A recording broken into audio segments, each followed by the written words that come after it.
the next lifetime, I would like to put in an order for your legs, if that's okay. Oh, okay. I now have the visual of the legs I've always wanted. Should we just trade now? Yes. They zip off. Here you go. Okay, great. Okay, perfect.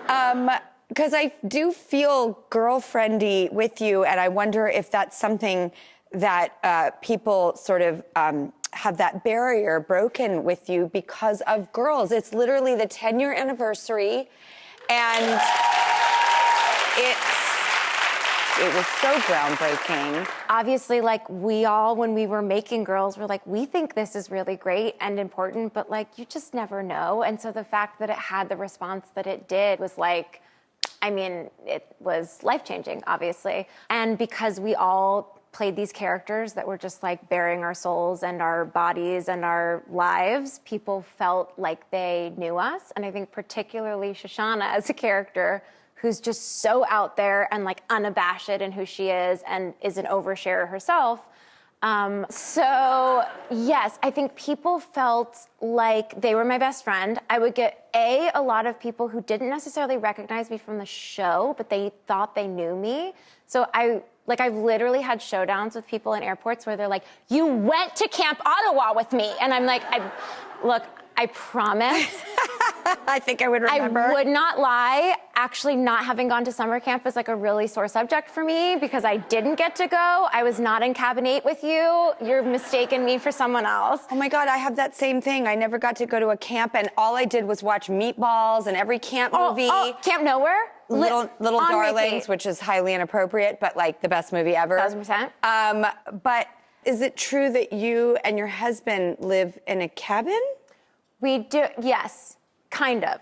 Part of our house is the original structure is this 1920s Sears catalog cabin. Oh my God, I love those. But so those are actually the additions to the house that we didn't put on. But the front of the house is like a legit, like there's not one nail in it. It's like a full-on log cabin. That's so cool. And is it true that your husband, who is an actor, but also liaisons as a contractor? Yes. Lucky you. I mean, you guys, I really hit the jackpot. He's also a great cook. Oh my God. I mean, I know. You deserve it. It's a little silly.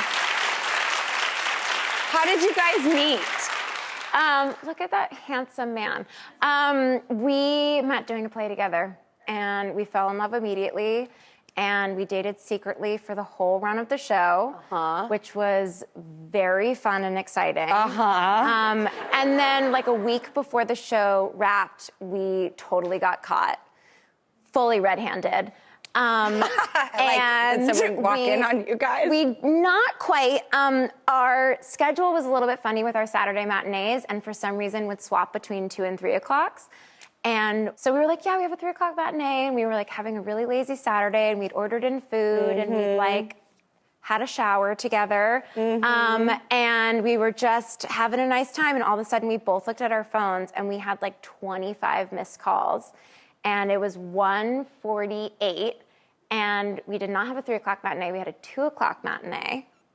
And we were both in towels with wet hair. And in that moment, actually, we were like, we kind of knew that we were meant to be together because we were like, this is the first true crisis. And we both were like, you call the cab, I'm gonna get dressed, I'm gonna do this, I'm gonna call the stage manager, like, you boom, boom, boom. And we just like, and we got there with 2 minutes to spare, and we went on stage. I think it was actually one of our earliest curtains. We went on at like 2:05. But we fully walked in and we were like, we were having lunch together. And everyone was like, really? Lunch?